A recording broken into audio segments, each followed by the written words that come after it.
Et bienvenue à tous, fidèles à votre émission sur les législatives, premier tour ce week-end. Et j'ai à m'écouter M. Cédric Crampon, qui est candidat pour le Rassemblement national. Monsieur Crampon, bonsoir, bonjour. Bonjour, monsieur. Alors, vous êtes candidat dans quelle circonscription? La première, celle du Centre-Atlantique. Celle du Centre-Atlantique. Et que vous avez comme suppléant? Monsieur Teddy Robin. Teddy Robin. Ok, donc le candidat, il est là, il est à mes côtés. Alors, d'abord une première réaction, qu'est-ce que vous avez pensé de la dissolution de l'Assemblée nationale par le président? Eh bien, c'était un coup de dé, et puis je pense une espèce de défi à la Macron, comme la dernière fois où il avait eu un problème et que devant le perron d'Élysée, il avait dit « Si vous n'êtes pas d'accord, venez me chercher ». C'est un peu pareil, puisqu'après il s'est vanté en disant qu'il avait mis dans les pattes de Jordan Bardella une grenade dégoupillée. Donc c'est le même genre, c'est une espèce de défi. Voilà. Alors vous avez constaté également qu'il y a un désaveu, n'est-ce pas, des électeurs pour toutes les élections en général. On voit des scores vraiment d'abstention impressionnants.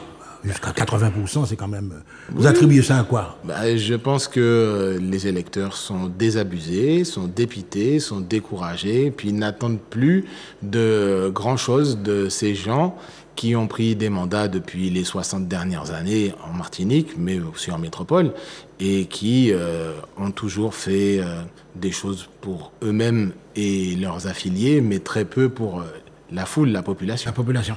Parlez un petit peu, vous évoquez la corruption des élus, pratiquement, on va dire ça comme ça, quoi. Oui, que si c'est pas la corruption, c'est l'incompétence. Mais dans tous les cas, quand tu sais que tu n'es pas à la hauteur, il faut laisser la place à quelqu'un d'autre. Ouais.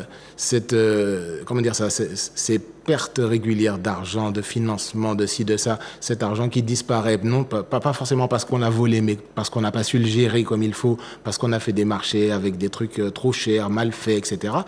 De toute façon, c'est notre argent qui disparaît. Voilà. Alors bien évidemment, vous avez un phénomène, actuellement on fait de la politique avec des réseaux, l'utilisation des réseaux. Qu'est-ce que vous pensez de cette méthode? Est-ce que c'est porteur pour vous, par exemple? Eh bien, nous sommes au XXIe siècle. Les réseaux font partie de la vie quotidienne de la majorité de nos concitoyens.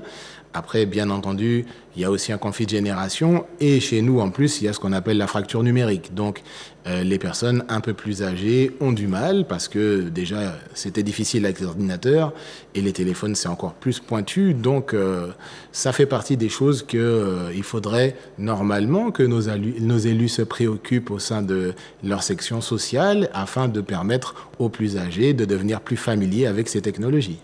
Voilà.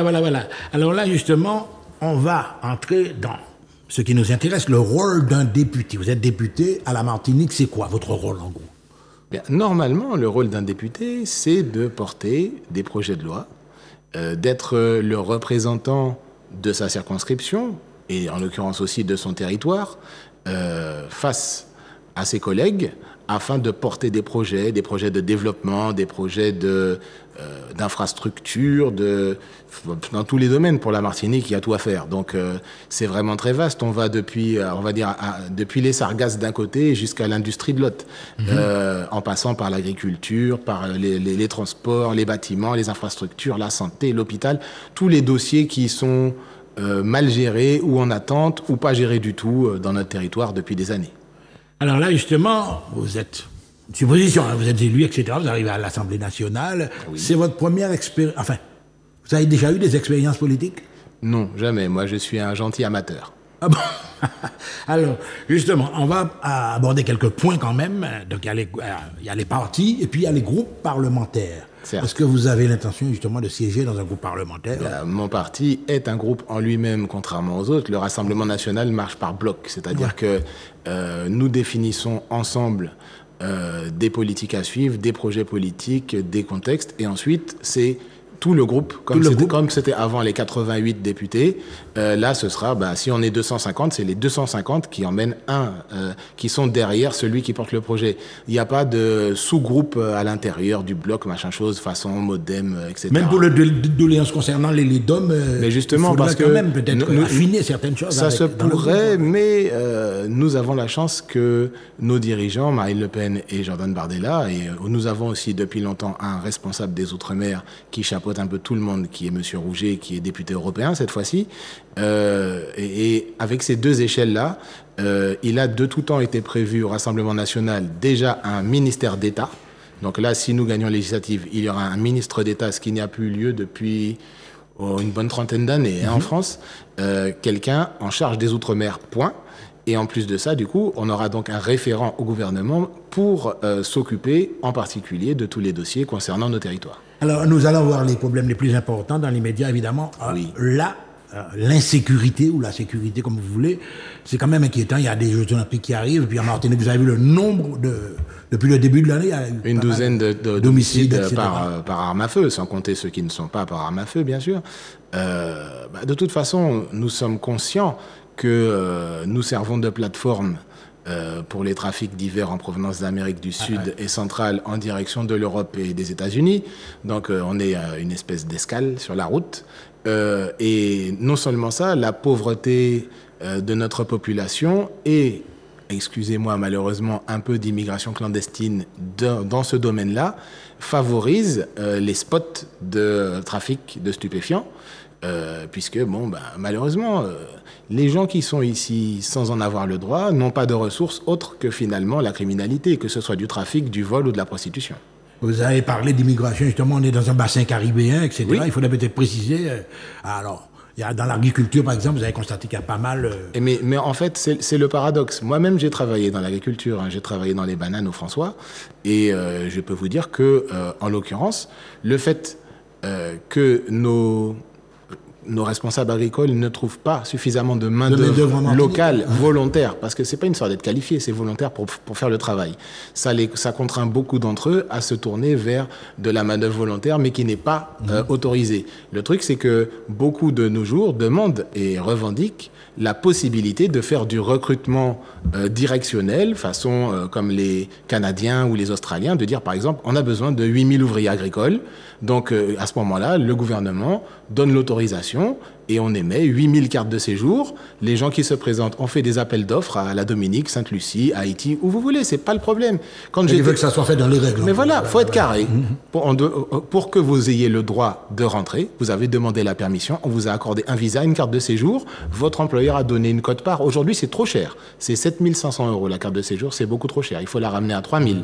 Mais ceci dit, une fois que l'employeur, même il y a des aides pour ça, l'employeur a payé, et vous êtes autorisé à rentrer, vous bossez, c'est carré, il n'y a pas de problème. Mais plutôt que de travailler dans l'illégalité, avec le risque potentiel, s'il y a un accident du travail, qu'est-ce qui se passe? C'est au détriment des deux parties.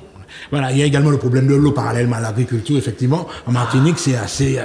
Alors c'est moins grave qu'en Guadeloupe, mais c'est tout aussi prégnant pour ceux qui le subissent. La chose est que visiblement les organismes qui ont été chargés de ça sous l'égide après, que ce soit les mairies, les départements, les régions, enfin tout cet amalgame, ce millefeuille administratif comme on dit, qui finalement ne sert qu'à noyer le poisson et ne pas faire le travail comme il faut. Il va falloir simplifier tout ça, donner une administration global pour l'ensemble et avoir un interlocuteur unique, arrêter un peu de faire gauche-droite, c'est pas moi, c'est toujours le voisin. Et rien ne se passe. Voilà. Alors, il y a également, parallèlement, il y a le problème des transports aussi qu'il faudrait... En Martinique, c'est inquiétant. Là. Alors là... Écoutez, moi, on me dit le transport, c'est géré par la CTM, donc en fait, la région. Mon souci, c'est que si la région faisait bien son travail, il y a belle lurette que le Robert et l'Anse-Figuier seraient reliés au TCSP, par exemple. Donc les gens, 7 ans après avoir fini le tronçon, on va dire initial, on n'est pas capable d'avoir fait les prolongations. Tout ça de temps. Et puis après, on entend que comme on ne sait pas bien faire ces dossiers, il y a des millions, il y a plus de 100 millions qui repartent à l'Europe, alors que ces fonds-là auraient pu être utilisés pour faire. Quitte à ce qu'ils fassent payer des gens spécialisés en Europe, même à Bruxelles, qui sont des spécialistes des dossiers. On leur donne les données, les informations, ils vous ficellent le dossier et c'est validé, plutôt que d'avoir des incapables qui font pas le travail et les dossiers sont refusés. Tôt ou tard, il faut se remettre en question. Il y a aussi un secteur important, le monde de la santé, quoi. Vous avez remarqué que, alors là, en Martinique, c'est... Eh bien, j'ai un de mes collègues, celui de la 4e Circo, qui est infirmier libéral, donc nous sommes particulièrement concernés aussi par ça. Nous, on a un agriculteur, un pêcheur qui fait aussi des bateaux, moi qui suis dans l'enseignement, et un qui est donc infirmier. Donc on touche vraiment quatre des domaines qui sont problématiques en Martinique. Et en l'occurrence, oui, franchement, les hôpitaux sont en un état lamentable de délabrement. Ouais. Là, récemment, ils ont fermé le mini-hôpital qui était à Rivière-Salée pour transférer les gens sur le Marin, qui est déjà lui-même un hôpital qui est en souffrance. Donc, vraiment, non. Et les infrastructures sont laissées à l'abandon.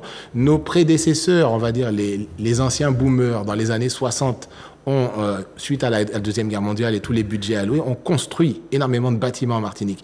J'ai le même problème avec les écoles, moi, au Vauclin. Le truc, il est là, c'est qu'ils ont construit, et puis ceux qui ont pris la suite, là, les 20 dernières années, ont vécu sur leurs acquis et ont laissé se dégrader, avec très peu d'entretien, tous les bâtiments construits. Et tout s'effondre, tout se casse la figure, tout est en destruction. Donc, ça va nous coûter beaucoup plus cher, finalement. On va devoir reconstruire des bâtiments, plutôt que de retaper. Si on avait fait l'entretien au fur et à mesure, on n'en serait pas là. Alors, M. Crampon, on va également parler d'un problème important. D'ailleurs, récemment, on a eu pas mal de soulèvements, les transports, aussi bien terrestres que maritimes. Là aussi, il y a de grosses lacunes. Eh bien, de toute façon, nous parlions de transport public, qu'il soit routier, donc terrestre. Là, on parlait du TCSP. Moi, personnellement, je pense que... l'organisation même, ouais. Il y a beaucoup de choses à revoir. Pour moi, déjà, les transports publics, comme beaucoup de métropoles de nos jours en Occident et en France, ça doit être gratuit. Donc à partir du moment où c'est gratuit, c'est pas compliqué en fait à faire, parce que nous, comme on veut raccorder les communes sur la DGF, ça permet de baisser l'octroi de mer, et du coup, dans le cadre de cette baisse, en fait, garder un morceau pour payer les transports. Donc si les transports sont payés par, entre guillemets, vos impôts indirects, puisque c'est l'argent qu'on vous prend quand vous achetez un sac de riz, vous payez de l'octroi de mer dessus. Donc ce truc-là, ça va baisser, mais un morceau quand même va rester pour entretenir et payer les transports. Du coup, tous les transports seraient gratuits. Ah ouais. Et leurs frais d'entretien seraient payés par la taxation globale. Ça implique qu'il n'y a plus besoin de courir après les gens, il n'y a plus de contrôleurs. Les contrôleurs, on peut les remplacer par des médiateurs pour régler les conflits qu'il y a dans certains transports. Et puis, il y a une grosse formation, une mise à niveau à faire de certains personnels. Ouais, ouais. Quand vous entendez que les bus sont souvent en grève, ou alors d'un autre côté que le chauffeur est assis dans le bus avec la clim, et puis vous avez 25 personnes au soleil qui attendent, ouais. C'est un manque de respect. Alors, soit on met de l'infrastructure avec des gares routières fermées et climatisées, soit on permet aux gens qui attendent là, c'est pas encore l'heure du bus, c'est vrai, mais le bus est là et la personne est dedans. Laissez entrer les gens, assez de les laisser souffrir. Il faut un peu d'humanité.